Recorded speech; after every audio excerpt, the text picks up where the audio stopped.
mau berhenti. Pas guna tapi berhentinya gimana ya? Ya seperti itu. Ya. Walajan. Kalau kita nggak ngerti apa? Gimana bacanya? Walajanna gitu. Nggak boleh. Dalam surah Ar-Rahman gitu ada ya? Iya.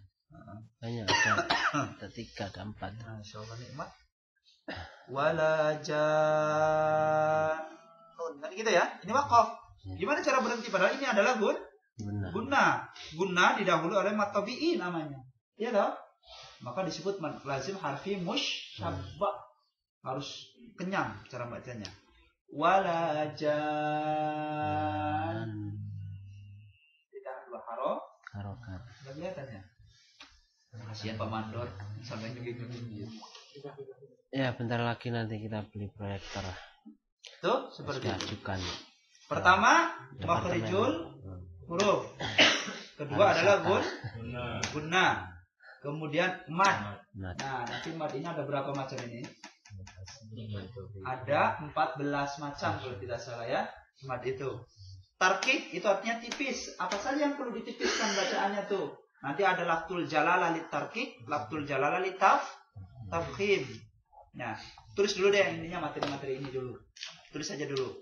Ya, ini makhrijul huruf, ini namanya guna, mad, itu bacaan yang dipanjangkan ya.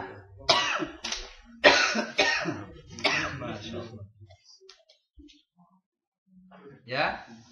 Ini makhrijul huruf, keluarnya huruf. Kita nanti belajarnya pelan-pelan dulu ya. Guna, dengung. Awas. Bukan idgham bi guna. Kalau idgham itu menjadikan 2 huruf menjadi 1, itu namanya idgham. Jadi huruf pertama dimasukin. Bi guna kalau memang nunya bertemu dengan wawu dan lain sebagainya. Jadi bukan guna, itu namanya idgham, cuma hanya sedikit didengungkan. Mad, bacaan yang dipanjangkan. Ya. Yang dipanjangkan. Tarkik artinya bacaan yang ditipiskan. Ya, kalau tafkhimnya bacaan yang ditebalkan. Ya. Ayat gharibah artinya ayat-ayat yang asing. Alhamdulillah siang ini saya ngajarkan Quran ya Rob, saksikan. Istri saya juga lagi ngapal Quran ini. Diundang sama Haji Karomat siang ini sama 5 santri. 5 santrinya sengaja tak pilihin para gadis. Dan silahkan nominasinya mana yang lebih cocok. Insyaallah. Barangkali para apa namanya yang masih sendiri silahkan lapor. Tinggal ngayak aja ngayak. Saya paling tidak yang mending para bujangan. Punyanya rahmat dari hafal Quran yang mudah.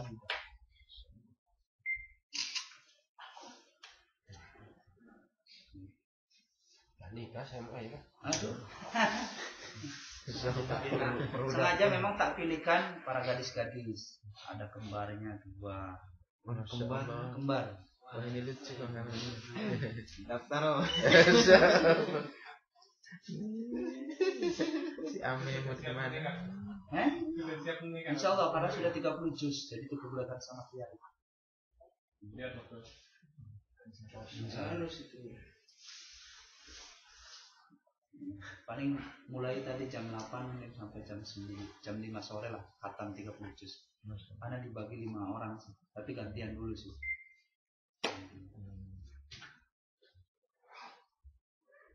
Jadi teman-teman kalau mau syukuran terus butuh penghafal Quran gitu ya, orang yang menghormati Quran itu akan dihormati sama Allah. Itu di tempat semua ya? Iya, di tempat semua. Iya, dari Alif Lam Mim sampai Qul A'udzu Birabbin Nas. Kalau mengundang habib gitu yang separuh dibaca di rumah terus nanti dengan karena ini 5 orang. Orang 5 orang. 5 orang itu paling yang pakai mic gitu ya, dari juz berapa, yang nggak pakai mic-nya nyemaan di sampingnya. Ini materi-materi dalam talaqi ya, yang mesti kita pelajari insyaallah. Jadi diakui tidak diakui terpaksa kita harus melalui satu materi yang pertama, yaitu makhrijul huruf ba, qa, ha, sa, sin, shin, shod. Shod itu kan katanya kita monyong ya. Shod itu salah, Pak. Ya, agak-agak ini nih, kayak orang sumbing ke sini dikit. Shod. Ya, dulu waktu talaki di Kudus itu ya banyak salah. Karena guru saya mengajarkan shod itu katanya sekedar monyong aja, shod ya. Suaranya itu aja, shod.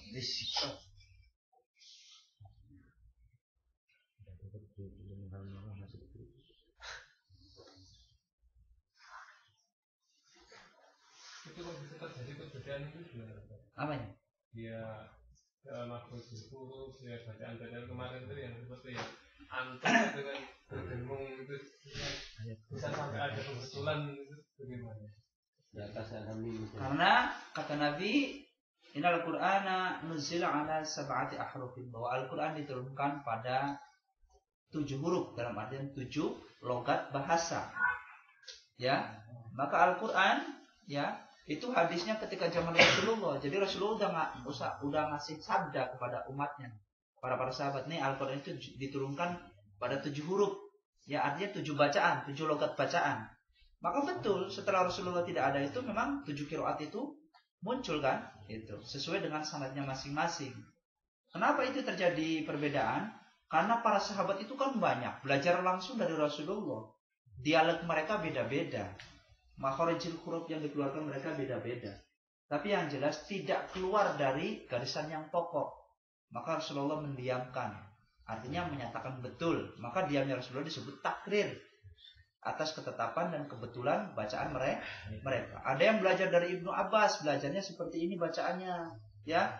Ada yang belajar dari Anas bin Malik seperti ini. Ada yang belajar dari Umar bin Khattab seperti ini, dari Utsman bin Affan seperti ini. Semuanya berbeda, nggak jadi masalah, ya. Nah, kemudian ada beberapa tajwid yang disalahkan karena terlalu berlebihan dalam pengucapannya, seperti ikhfa, yang samarnya terlalu berlebihan, ya. Pada hakikatnya kalau kita melihatnya atas bacaan Hafiz bin Hasim bin Syatibi, maka ternyata dalam ikhfa itu tidak terlalu jelas dalam samarnya. Ada beberapa huruf yang dibacakan agak sedikit jelas, seperti antum, jangan antum.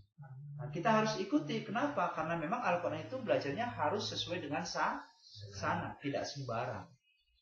Maka sebuah bacaan Quran itu betul karena memang sudah ada sanadnya, sehingga sampai pada sanad nanti sampai kepada Rasulullah.